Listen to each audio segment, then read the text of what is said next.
La serie específica de acontecimientos que podrían conducir a un ataque nuclear es evidentemente uno de los factores imprevisibles, pero podemos perfilar algunas posibilidades generales. Una de ellas podría ser un ataque completamente accidental, desencadenado por un error humano o un fallo mecánico. En 3 ocasiones durante los últimos años, las fuerzas nucleares norteamericanas fueron puestas en la primera fase de un estado de alerta.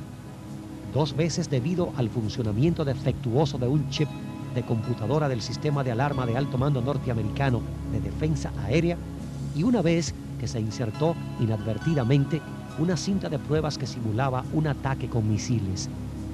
Quizá el mayor peligro en el campo de la información errónea generada por los sistemas de computadoras o por otros errores mecánicos sea que un error podría poner en marcha una reacción en cadena en forma de una escalada de respuestas entre centros de mando que finalmente condujera a un ataque.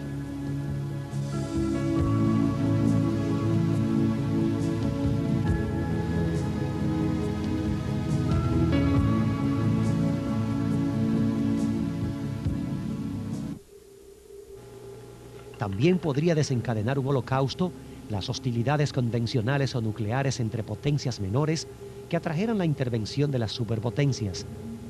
A pesar de que actualmente se ha tomado una posición que parecería de comprensión y de intención para cambiar el clima de Guerra Fría, las verdaderas intenciones de las superpotencias están muy lejos de querer aminorar la tensión que crea el terror nuclear.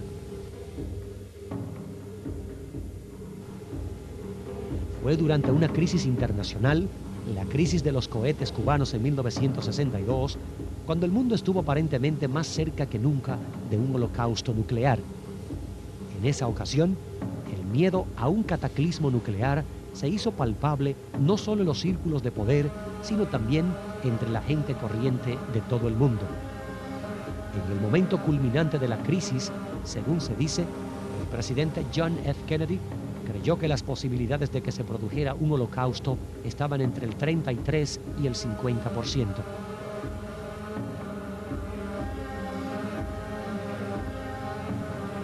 El presidente Kennedy había ordenado el bloqueo naval de Cuba, donde se había averiguado por el espionaje norteamericano, la Unión Soviética estaba emplazando cohetes capaces de portar armas nucleares.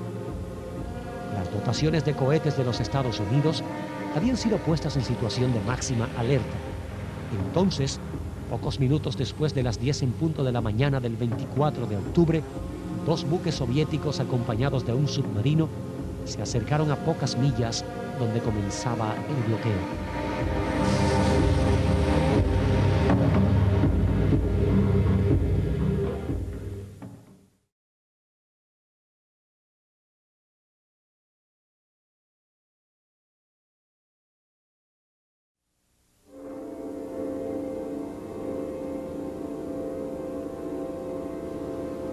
Si en un holocausto nuclear alguien lograse esconderse en un lugar suficientemente profundo en la Tierra y permaneciese allí el tiempo suficiente para sobrevivir, al salir a la superficie encontraría un ambiente natural agonizante.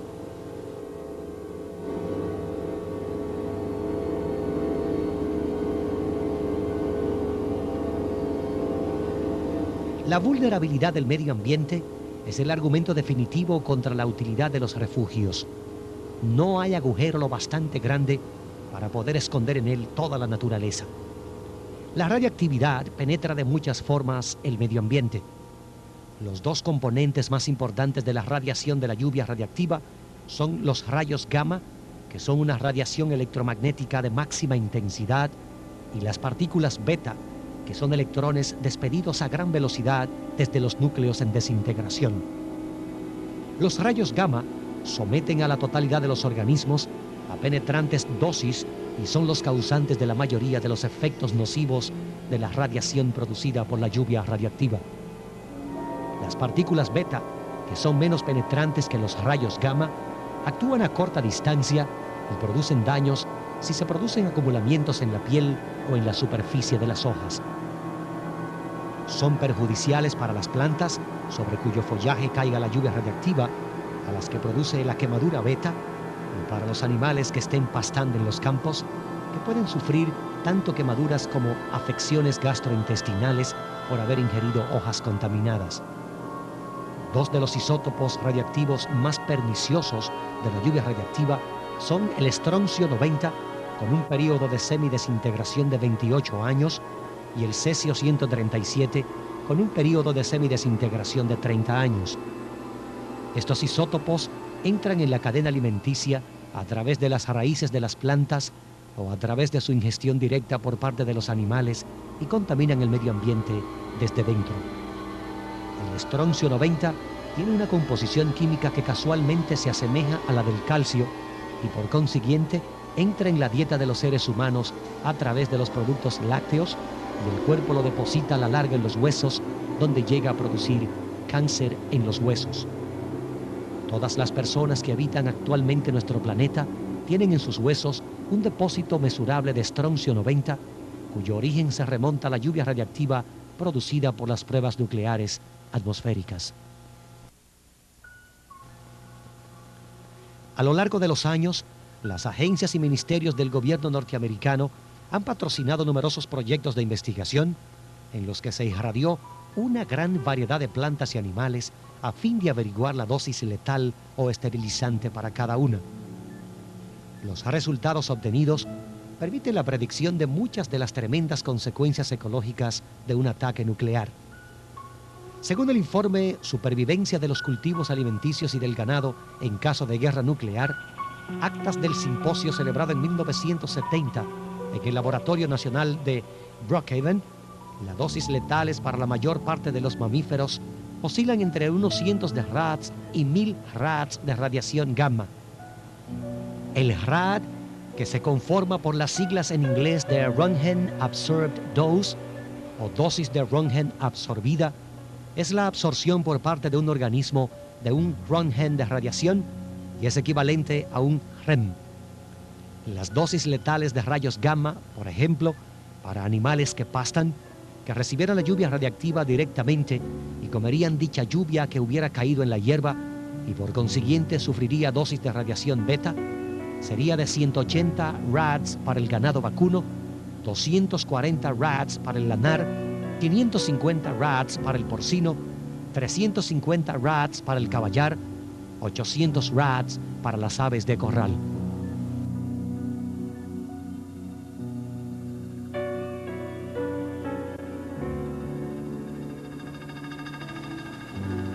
En un ataque de 10.000 megatones, que produciría niveles de radiación en el país de una media superior a los 10.000 rads, morirían la mayor parte de los mamíferos de los Estados Unidos. La dosis letal para las aves es aproximadamente la misma que para los mamíferos y también perecerían. Los peces mueren con dosis que oscilan entre los 1.100 rads y unos 5.700 rads, pero su destino es menos fácil de predecir por un lado. El agua es un escudo contra las radiaciones y proporcionaría cierta protección. Por otro lado, la lluvia radiactiva podría concentrarse en las masas de agua al deslizarse hacia ellas desde la Tierra, debido a que las radiaciones no producen dolor.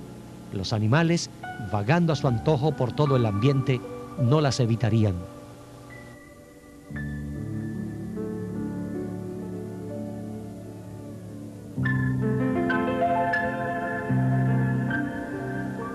La única clase de animales que posee especies con muchas probabilidades de sobrevivir, al menos a corto plazo, es la de los insectos. Las dosis letales para los insectos se encuentran entre unos 2.000 rads y unos 100.000 rads. Los insectos, por consiguiente, serían destruidos de forma selectiva. Desgraciadamente para el resto del medio ambiente, muchas de las especies fitófagas, los insectos que se alimentan directamente de la vegetación, entre las que figuran algunas de las especies más devastadoras de la Tierra, tienen tolerancias muy altas y podría esperarse, por lo tanto, que logren sobrevivir y que luego se multipliquen en forma desproporcionada después de un ataque. La desaparición de los pájaros, que son sus principales depredadores naturales, aumentaría el éxito de los insectos.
Las plantas tienen en general mayor tolerancia a la radioactividad que los animales. Sin embargo, según el doctor George N. Woodwell, quien supervisó la irradiación con rayos gamma por espacio de varios años de un pequeño bosque de laboratorio de Brookhaven, una dosis de 10.000 rads de rayos gamma devastaría la mayor parte de la vegetación en el hemisferio norte del planeta. Como regla general, el doctor Woodwell descubrió que las plantas más grandes son más vulnerables a la radiación que las pequeñas. Los árboles se encuentran entre los primeros en morir y las hierbas entre las últimas. Tras la muerte de los árboles, estallarían los incendios forestales. Al matar la vegetación, la tierra en la que crecía se degrada. Cuando la tierra pierde sus elementos nutritivos, pierde asimismo su capacidad de mantener una comunidad madura y se produce entonces una tremenda simplificación del medio ambiente, consistente en que las especies más resistentes, tales como el musgo y la hierba, reemplazan a las más vulnerables como los árboles. En suma, un ataque nuclear total contra el hemisferio norte, en especial contra los Estados Unidos, devastaría el medio ambiente natural en un grado sin parangón desde los primeros tiempos geológicos, cuando reaccionando a catástrofes naturales cuya naturaleza no ha sido determinada todavía, hubo en toda la Tierra repentinas extinciones en masa de especies, ecosistemas enteros, desaparición de todo lo viviente. Es imposible predecir la magnitud que podría tener esta tremenda simplificación del medio ambiente después de que quedaran destruidas prácticamente la totalidad de la vida animal, como la mayor parte de la vida vegetal, y qué pautas adoptarían a largo plazo los restos de vida que sobrevivieran al Holocausto, pero parece que Estados Unidos quedaría al principio reducido a una república de insectos y de hierba.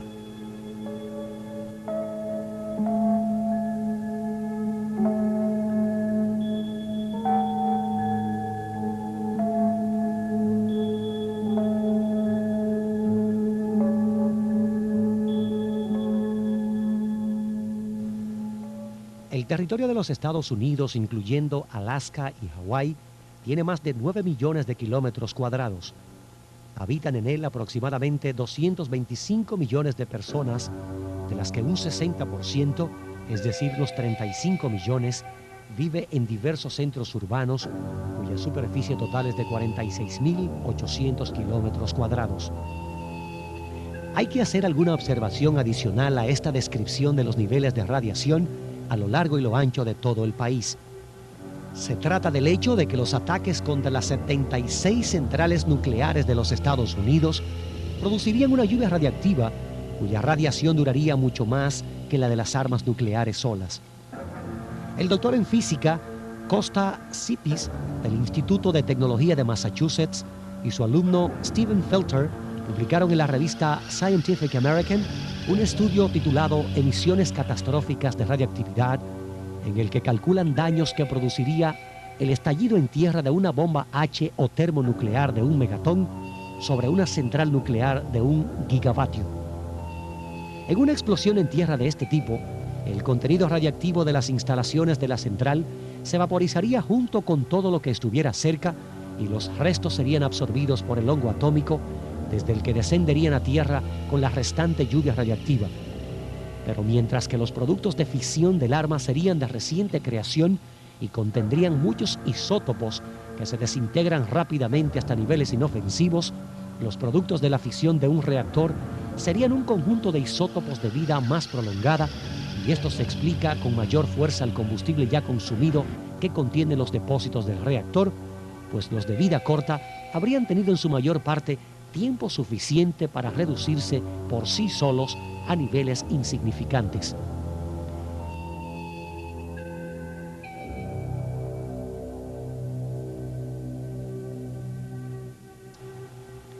La radiación de vida corta e intensa procedente del arma mataría a las personas durante las primeras semanas y los primeros meses, pero las radiaciones de larga vida producidas a la vez por el arma y la central nuclear podrían impedir la vida de otro ser humano en una enorme extensión de territorio durante varias décadas a partir de su caída. La radiación existente un año después de la explosión en tierra de una bomba de 1 megatón sobre una central nuclear en un área de 4.400 kilómetros cuadrados, a partir de la central y la dirección del viento, sería de más de 50 rems al año, y esta dosis es 250 veces mayor que la dosis segura fijada por la Agencia de Protección del Medio Ambiente.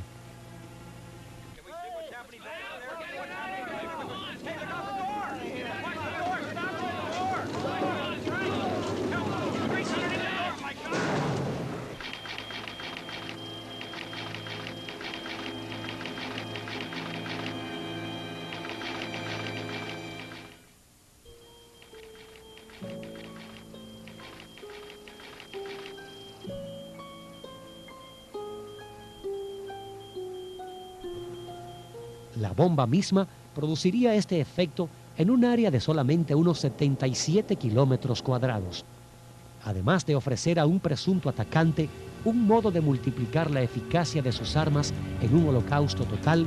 Los reactores de las centrales nucleares proporcionan blancos de un grado de peligro sin paralelo para un ataque nuclear terrorista. En un artículo anterior, Sipis y Felter observan que la destrucción de un reactor por medio de un arma nuclear, incluso de potencia relativamente pequeña, como por ejemplo un tosco artefacto terrorista, representaría una catástrofe nacional de consecuencias duraderas.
Podemos añadir otra más de las alarmantes excentricidades propias de la vida en un mundo nuclear. Al construir centrales nucleares, los países se exponen a una devastación catastrófica y a la contaminación a largo plazo de sus territorios por parte de enemigos que logren apoderarse de tan solo unas pocas armas nucleares.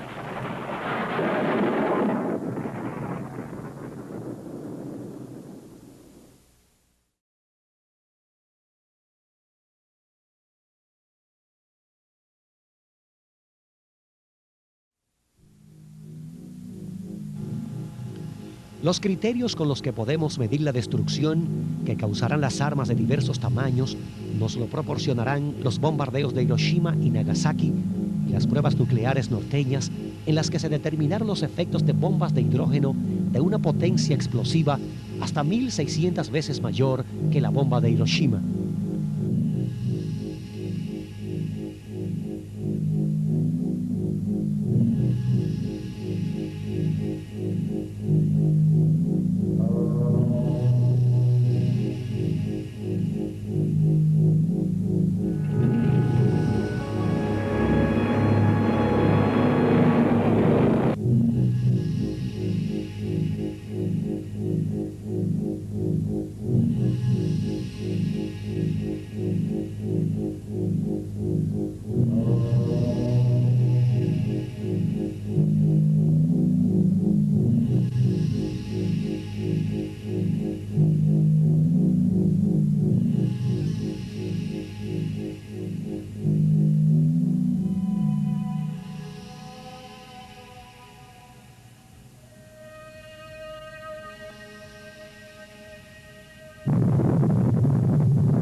El bombardero norteamericano Enola Gay deja caer una máquina capaz de fisionar los átomos del metal llamado uranio, acción que ocurre aún cuando el artefacto se encuentra a una altitud de unos 580 metros sobre el centro de la ciudad japonesa de Hiroshima.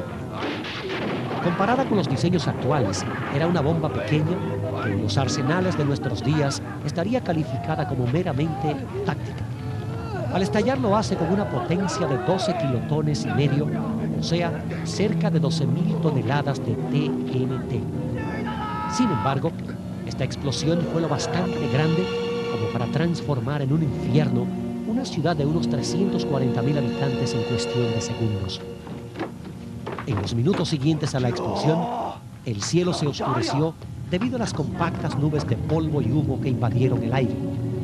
Una ciudad entera se había desplomado en un instante y sus habitantes yacían entre sus escombros o debajo de ellos. Cuando las personas que habían perdido el conocimiento o estaban conmocionadas se recobraron lo suficiente para ver lo que ocurría a su alrededor, descubrieron que allí, donde un segundo antes había habido una ciudad que se disponía a emprender su actividad cotidiana, ahora había un montón de cadáveres, escombros y una multitud atónita de personas heridas. Se cifra en 130.000 el número de personas que murieron inmediatamente o en el curso de los 3 meses siguientes a consecuencia de las heridas sufridas. El 68% de los edificios de la ciudad quedó convertido en una llanura sembrada de escombros en la que solo se alzaban las ruinas de algunos edificios más sólidos.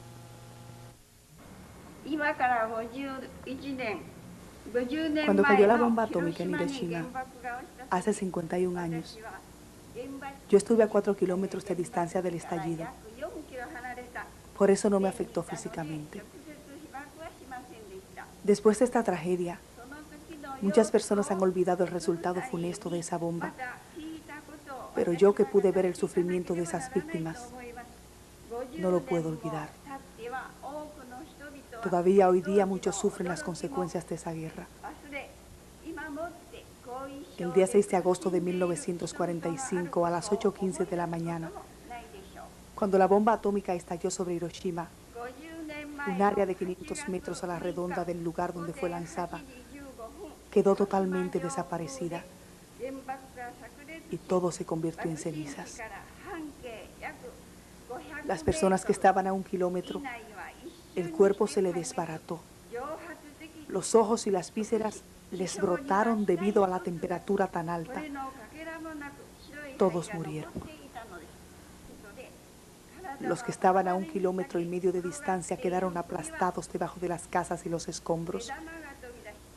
También se produjo un gran incendio en el cual pereció una gran cantidad de personas.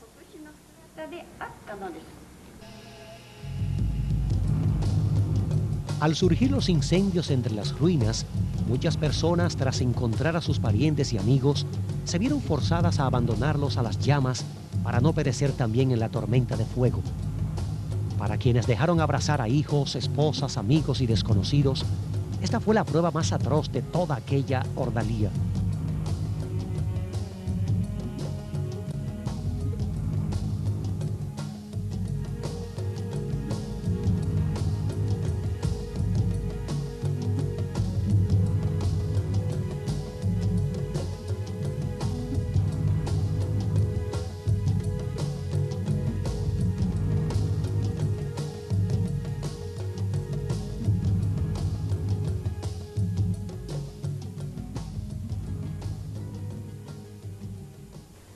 Afortunadamente, el día del estallido yo estaba a 4 kilómetros de ese lugar, trabajando como enfermera en un hospital.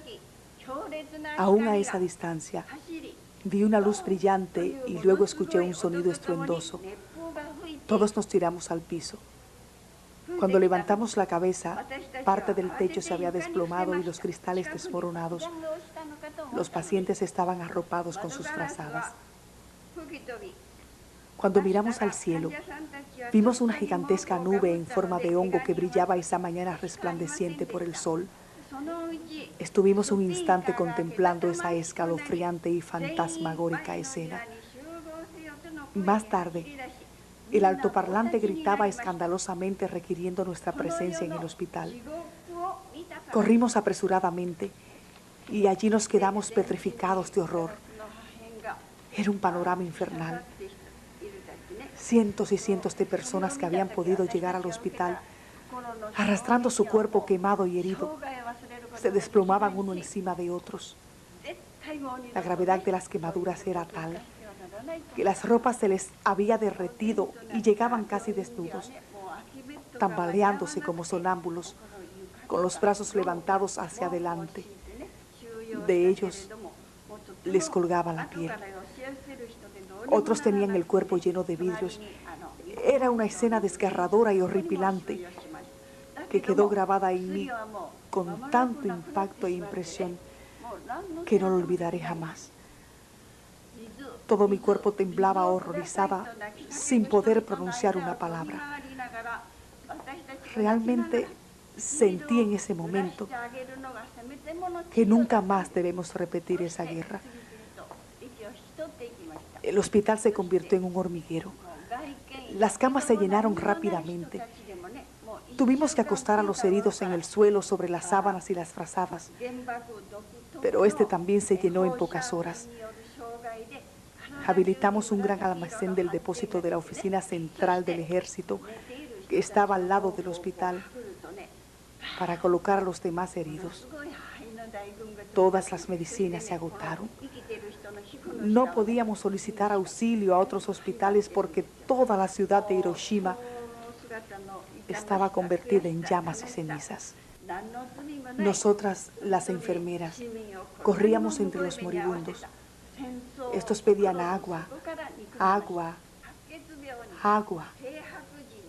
La única atención que podíamos darles era mojar sus labios con algodón humedecido, uno tras otro.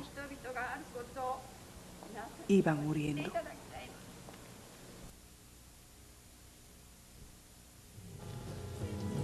El hundimiento físico trajo consigo el hundimiento emocional y espiritual. Los que todavía eran capaces de hacerlo caminaban silenciosamente hacia los suburbios de las lejanas colinas con el ánimo abatido y la iniciativa anulada. Sus reacciones habían sorprendido a la gente de afuera que informaron perplejos del espectáculo de las largas filas de personas que avanzaban impasibles por un camino estrecho y accidentado en lugar de seguir un sendero ancho y llano que había cerca e iba en la misma dirección. Los forasteros no podían entender que presenciaban el éxodo de unas personas que caminaban por el reino de los sueños.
Aquellos sobrevivientes que no presentaban heridas, a la semana se le manifestaron los síntomas de la radiación.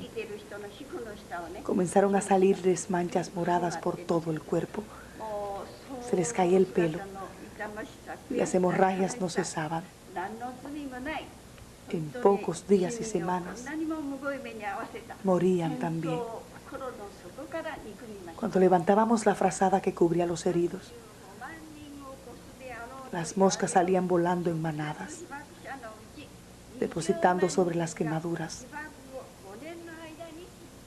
miles de larvas. Durante las semanas que siguieron al día del bombardeo, muchos supervivientes empezaron a notar la aparición de petequias, es decir, manchas causadas por hemorragias en la piel. Estas manchas indicaron por lo general el inicio de la fase crítica del síndrome radioactivo. En la primera fase fue característica la aparición de repetidos vómitos, fiebre y una sed anormal.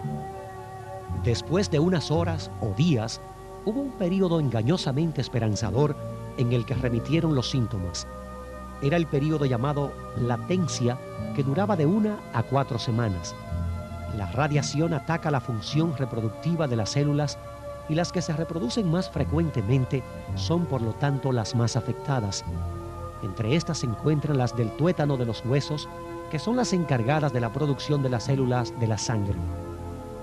Durante el periodo de latencia, la cantidad de glóbulos blancos que contribuyen a luchar contra las infecciones y la cantidad de plaquetas que contribuyen a la coagulación de la sangre se reduce vertiginosamente, de modo que el cuerpo queda casi indefenso frente a las infecciones y es propenso a las hemorragias.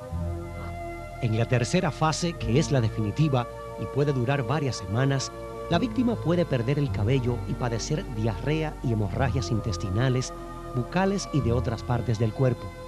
Al final, el enfermo puede recobrarse o morir. A lo largo de los años posteriores al bombardeo de Hiroshima, después que el síndrome radiactivo hubiera completado todas sus fases y la mayoría de sus víctimas hubiesen muerto de sus heridas o si se hubiesen recuperado de ellas, los habitantes de la ciudad empezaron a descubrir que la exposición a las radiaciones que habían experimentado producían una amplia gama de enfermedades, muchas de ellas mortales, en el transcurso de la vida de quienes estuvieron expuestos a la radioactividad. Una primera señal indicativa de que los daños de las radiaciones no se limitaban al síndrome radioactivo apareció en los primeros meses después del bombardeo, cuando la gente comprobó que sus órganos reproductivos habían quedado temporalmente afectados. Los hombres sufrieron de esterilidad y las mujeres anormalidades en sus ciclos menstruales.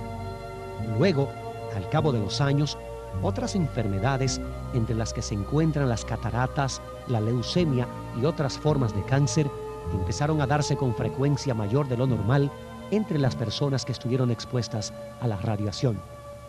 En todas estas enfermedades se han encontrado correlaciones entre la proximidad a la explosión y la incidencia a la enfermedad. Además, los fetos expuestos en el útero a la radiación de la bomba nacieron con anormalidades y retrasos en su desarrollo.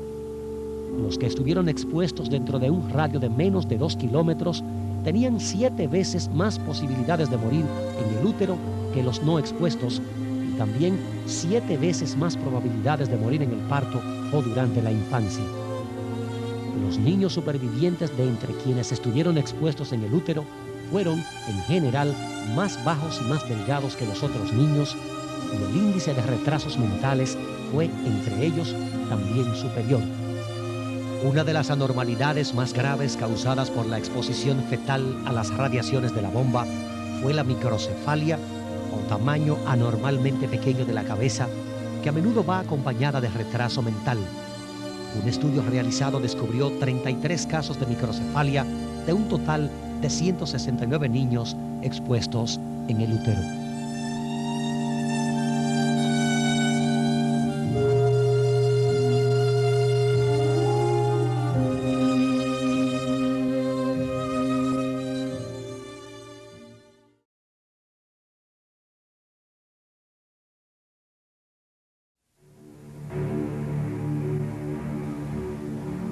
Lo que ocurrió en Hiroshima fue menos de la millonésima parte de lo que sería un holocausto en los niveles actuales de armamento nuclear. La devastación causada por las bombas actuales sería de un tipo similar a la sufrida por ambas ciudades. Los efectos inmediatos de una bomba de 20 megatones no son cualitativamente diferentes a los de una bomba de 12 kilotones y medio. Solo son vastos en una proporción astronómicamente superior.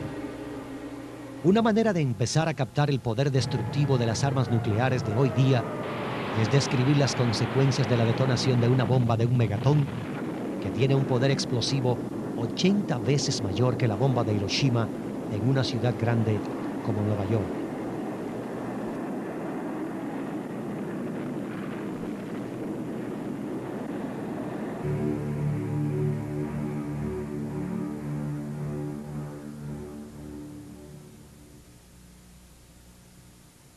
Si estallara a unos 2.600 metros más arriba que el edificio Empire State, una bomba de un megatón reventaría o aplastaría casi todos los edificios situados en un radio de más de 7 kilómetros o un área de unos 158 kilómetros cuadrados y produciría graves daños en los edificios comprendidos entre el extremo de Staten Island y el puente de George Washington, o un radio de unos 12 kilómetros o un área de unos 520 kilómetros cuadrados. Un explosivo convencional produce un impacto rápido, como un bofetón, a todo lo que golpea, pero la onda explosiva de un arma nuclear de gran tamaño dura varios segundos y es capaz de destruir edificios enteros. Las personas, desde luego, serían elevadas por los aires y arrojados lejos del punto cero de la explosión, junto con los escombros, dentro de un área de 158 kilómetros cuadrados. Las paredes, los tejados y pisos de todos los edificios que no hubiesen quedado aplastados se derrumbarían y la gente y muebles que hubieran en su interior serían barridos a la calle. En puntos situados incluso a la distancia de 16 kilómetros del punto cero, la onda explosiva lanzaría por los aires fragmentos de cristal y otros objetos afilados a velocidades letales. En Hiroshima, donde los edificios eran bajos y fuera del centro de la ciudad, estaban construidos en muchos casos con materiales ligeros. Los derrumbamientos de edificios no causaron muchas heridas allí, pero en Nueva York, donde los edificios son altos y están construidos de materiales pesados, el descalabro físico de la ciudad mataría sin duda a millones de personas. Las calles de Nueva York son angostos barrancos flanqueados por las altas paredes de los edificios de la ciudad. En un ataque nuclear, las paredes caerían y los barrancos se llenarían de escombros. La gente que estuviera en los edificios caería a la calle con los cascos de los edificios y la que estuviera en la calle quedaría aplastada en esta avalancha de personas y edificios. A una distancia de 3 kilómetros, los vientos superarían los 650 kilómetros por hora y 3 kilómetros más lejos, 250 kilómetros por hora. Mientras la bola de fuego iría creciendo hasta adquirir una anchura de casi 2 kilómetros y ascendería como un cohete hasta una latitud de más de 9 kilómetros. Durante 10 segundos asaría a toda la ciudad situada debajo. Todo aquel que fuera sorprendido al aire libre en un radio de casi 14 kilómetros del punto cero sufriría quemaduras de tercer grado y probablemente moriría. En puntos más cercanos al centro de la explosión, la gente moriría carbonizada de manera instantánea.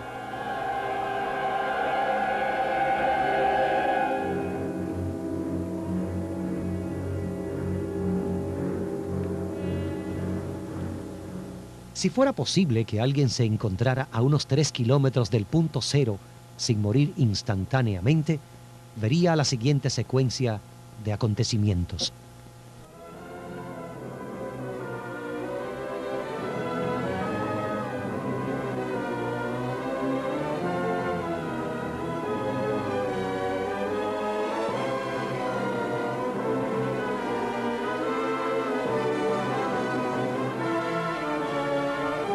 Una deslumbradora luz blanca procedente de la bola de fuego que iluminaría la escena quizá durante unos 30 segundos. Simultáneamente, un calor abrasador incendiaría todo lo inflamable y empezaría a fundir los cristales de las ventanas, los coches, autobuses y todo lo confeccionado con metal o cristal. La gente que estuviera en la calle ardería en el acto y poco después quedaría reducida a cadáveres completamente vaporizados. 5 segundos después, la onda explosiva asestaría su zarpazo, cargada con los escombros de un centro urbano que ya habría dejado de existir. Algunos edificios podrían ser aplastados, como si un puño gigante los hubiera estrujado por todas partes, y otros, arrancados de sus cimientos, ser despedidos a la parte alta de la ciudad junto con los demás escombros.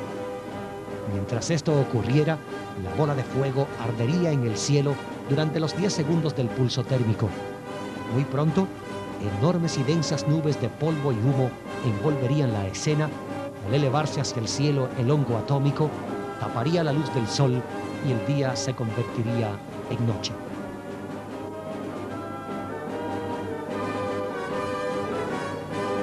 En este vasto teatro de efectos físicos, todas las escenas de agonía y muerte que se desarrollaron en Hiroshima volverían a ocurrir. Pero ahora no afectarían a cientos de miles, sino a millones de personas. En Nueva York, la mayoría de la población perecería donde quiera que le sorprendiese la explosión o no muy lejos de allí.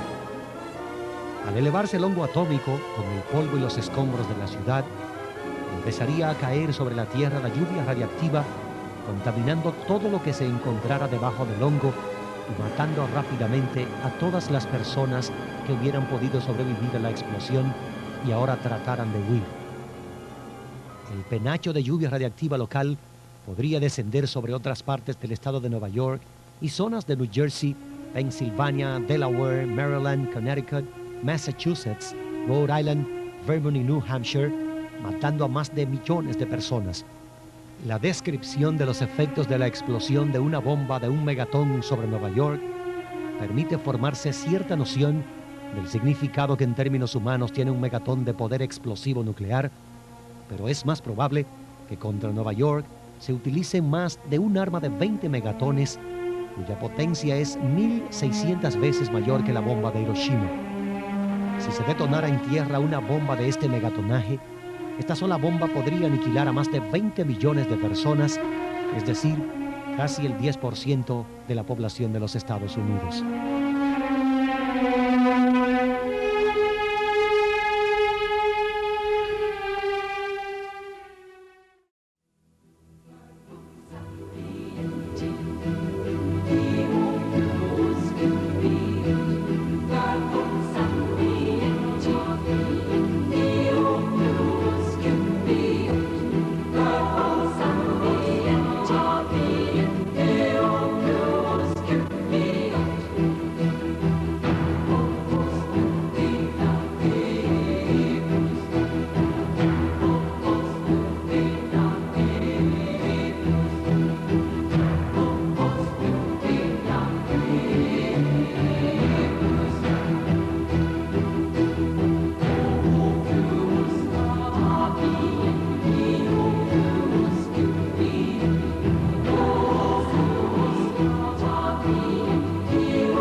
En este momento, la mayoría de nosotros hacemos nada. Apartamos la mirada, permanecemos en calma, guardamos silencio. Nos refugiamos en la esperanza de que el holocausto no llegará a producirse y volvemos a atender nuestras ocupaciones individuales. Negamos la verdad que nos rodea por todas partes.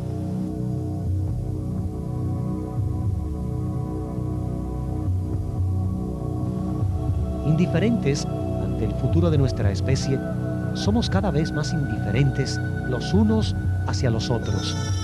Nos vamos separando, cada vez más fríos. Avanzamos somnolientos hacia el fin del mundo. Pero si un día sacudiéramos nuestro letargo y nuestra fatiga y comenzamos a actuar, el medio cambiaría del mismo modo que la inercia provoca la desesperación. Una desesperación que a veces es tan profunda que ni siquiera conoce su propia naturaleza de desesperación. El interés y la acción abrirían paso a la esperanza y la vida empezaría a mejorar.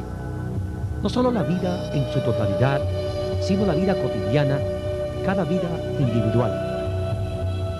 En ese momento empezaríamos a abandonar nuestro doble papel de víctimas y responsables de un asesinato en masa.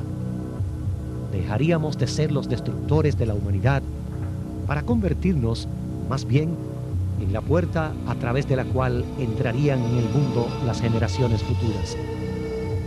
Entonces, impregnarían nuestras vidas la pasión y la voluntad que necesitamos para salvarnos a nosotros mismos. Los muros de la indiferencia, la inercia y la frialdad que ahora nos aíslan de todos los demás, nos separan de las generaciones pasadas y futuras, se fundirían como la nieve en primavera.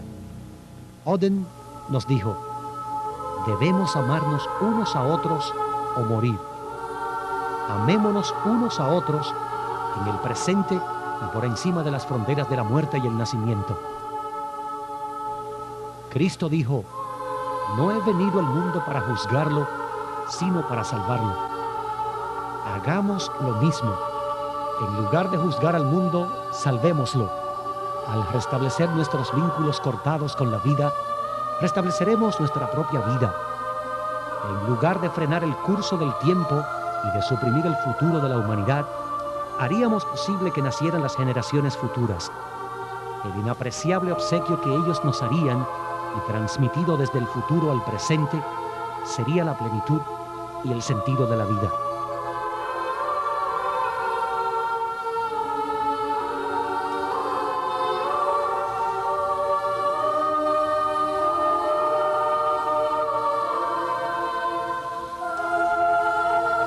Ante nosotros se extienden dos caminos. Uno conduce a la muerte, el otro a la vida. Si elegimos el primer camino, si nos negamos a reconocer la proximidad de la extinción, aumentando entre tanto nuestros preparativos para provocarla, nos convertimos efectivamente en aliados de la muerte y nuestros vínculos con la vida se debilitarán en cada una de las cosas que hagamos. Nuestra misión, ciega para el abismo que se ha abierto a nuestros pies, será cada vez más débil y turbia. Nuestra voluntad, desanimada ante la idea de tener que construir cosas duraderas sobre cimientos tan precarios, perderá su fuerza y nos sumiremos en la estupefacción como si gradualmente nos preparásemos para el final.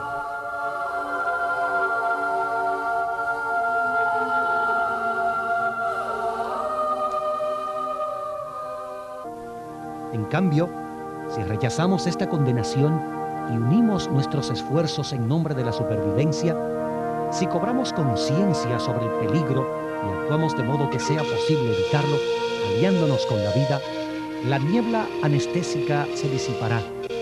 Nuestra visión, al dejar de esforzarse por no ver lo evidente, se agudizará. Nuestra voluntad, al saber que trabaja sobre suelo firme, recobrará firmeza y volveremos a tomar clara y plena posesión de la vida.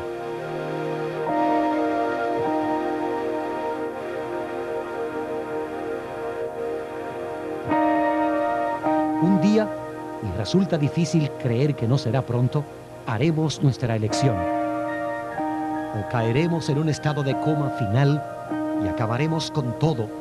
Como yo confío y creo, despertaremos a la verdad de nuestro peligro, una verdad tan grande como la vida misma, y romperemos las capas de nuestras negativas, desecharemos nuestras débiles excusas y nos alzaremos para borrar de la tierra las armas nucleares.